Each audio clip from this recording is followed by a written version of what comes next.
एका वर्षात 4 महाराष्ट्र केसरी होणार असतील तर विश्वास कुणावर ठेवायचा असं म्हटलेलं आहे चंद्रहार पाटलांनी।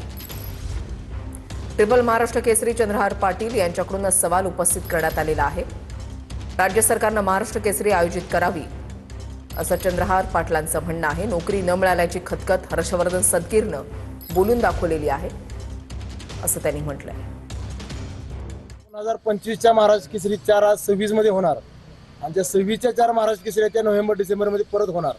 म्हणजे एका वर्षात 8 महाराष्ट्र केसरी बघायला आमच्या महाराष्ट्राला बघायला मिळणार। म्हणजे खरं त्या पदाची काय किंमत राहणार आहे का नाही राहणार हा खरं माझा सरकारला प्रश्न आहे। उद्या भविष्यात कुस्तीगीर परिषदेची होणार आहे, तिला ग्राह्य धरा, तिला एकाच स्पर्धेला फक्त महाराष्ट्र केसरी नाव देता आलं पाहिजे असा कुठला तरी शासन निर्णय काढावा किंवा ज्या पद्धतीनं महाराष्ट्र भूषण पुरस्कार जो शासनाच्या वतीने दिला जातो तसंच महाराष्ट्र केसरी स्पर्धा ही शासनाच्या वतीने भरवली जावी।